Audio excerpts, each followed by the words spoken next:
मैं अंजना और आप देख रहे हैं CNX न्यूज टॉप 10। आइए एक नजर डालते हैं आज की बड़ी खबरों पर। पीएम मोदी का बयान, उत्तराखंड बनेगा स्पिरिचुअल कैपिटल। उत्तराखंड राज्य स्थापना के 25 साल पूरे होने पर देहरादून पहुंचे प्रधानमंत्री नरेंद्र मोदी ने कहा, उत्तराखंड का असली परिचय उसकी आध्यात्मिक शक्ति है और यह राज्य दुनिया की स्पिरिचुअल कैपिटल बन सकता है। मोदी ने 8,140 करोड़ की परियोजनाओं का शुभारंभ किया और कहा कि डबल इंजन की सरकार प्रदेश को नई ऊंचाइयों पर ले जा रही है। उन्होंने कहा, देवभूमि उत्तराखंड भारत के आध्यात्मिक जीवन की धड़कन है। यहाँ के तीर्थ और प्रकृति पूरी दुनिया को आकर्षित कर रहे हैं। राहुल गांधी पर निशिकांत दुबे का तंज। भाजपा सांसद निशिकांत दुबे ने राहुल गांधी के विदेश दौरे और संपत्ति को लेकर सवाल उठाए हैं। उन्होंने कहा कि जब राहुल का परिवार खुद को बिना संपत्ति वाला बताता है तो विदेश यात्राओं का खर्च कहां से आ रहा है। दुबे ने यह भी कहा कि शादी न करने का मतलब यह नहीं कि कोई हमेशा युवा रहे। उन्होंने राहुल गांधी की उम्र और पारिवारिक संपत्ति की जांच की मांग की है। तिवाड़ी का कांग्रेस पर वार, वंदे मातरम से की राजनीति, राष्ट्रवाद बना दिखावा। जयपुर में बीजेपी सांसद घनश्याम तिवाड़ी ने कांग्रेस पर वंदे मातरम का अपमान करने का गंभीर आरोप लगाया। उन्होंने कहा, वंदे मातरम राष्ट्र भावना की आत्मा है, लेकिन कांग्रेस ने तुष्टीकरण की राजनीति के लिए इसके अंशों में कटौती की। तिवाड़ी बोले, कांग्रेस अगर पूरे वंदे मातरम का समर्थन करे तो बीजेपी इसे उसकी विरासत मान लेगी, वरना उसका राष्ट्रवाद सिर्फ दिखावा है। अंता में नरेश मीणा का वादा। अंता उपचुनाव में निर्दलीय उम्मीदवार नरेश मीणा ने कहा कि जीतने के बाद विधानसभा क्षेत्र में भ्रष्टाचार नहीं रहने देंगे। उन्होंने चेतावनी दी कि रिश्वत लेने वाले अफसरों का काला मुंह करके गधे पर बैठाकर जुलूस निकाला जाएगा। रैली में RLP सांसद हनुमान बेनीवाल ने भी कांग्रेस और बीजेपी पर मिलीभगत के आरोप लगाए और कहा कि डोटासरा ने पेपर लीक मामले से बचने के लिए टिकटों की डील की थी। खाचियावास का निशाना स्कूल मालिक सरकार से बड़े नहीं।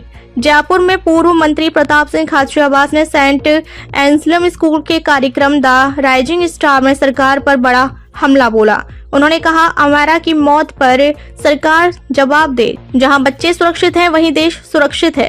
खाचियावास ने आरोप लगाया कि बीजेपी सरकार बच्चों, पेरेंट्स और स्कूलों तीनों की मदद नहीं करना। उन्होंने मांग की कि सभी स्कूलों के बच्चों के लिए सेफ्टी के नॉर्म्स तुरंत तय किए जाएं।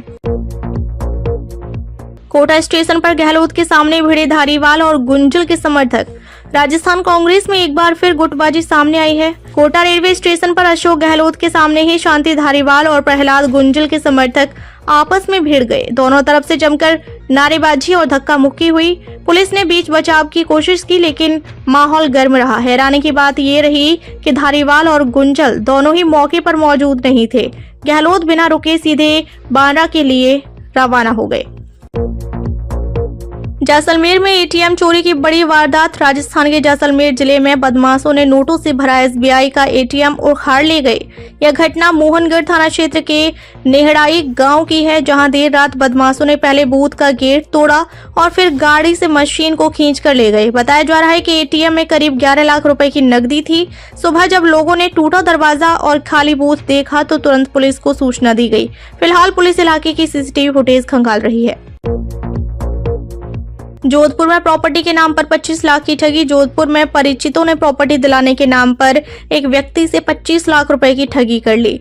पीड़ित रोहित कुमार ने बताया कि आरोपियों बबीता सिंह गुर्जर और बलदेव बेनीवाल ने 500 गज के 2 प्लॉट सस्ते दामों में दिलाने का झांसा दिया था। धीरे धीरे दोनों ने 25 लाख रुपए अपने खातों में ट्रांसफर करवा लिए, लेकिन न प्लॉट दिखाया न पैसे लौटाए। 3 साल तक इंतजार के बाद अब पीड़ित ने कोर्ट में मामला दर्ज करवाया, जिसके आदेश पर रातानाड़ा थाने में FIR दर्ज हुई है। बंगाल में 4 साल की बच्ची से दरिंदगी। पश्चिम बंगाल के हुगली जिले के तारकेश्वर में 4 साल की बच्ची से रेप का मामला सामने आया है। बच्ची रेलवे शेड में दादी के पास सो रही थी, तभी आरोपी मच्छरदानी काटकर उसे उठा ले गए। दुष्कर्म के बाद बच्ची को नाली में फेंक दिया गया।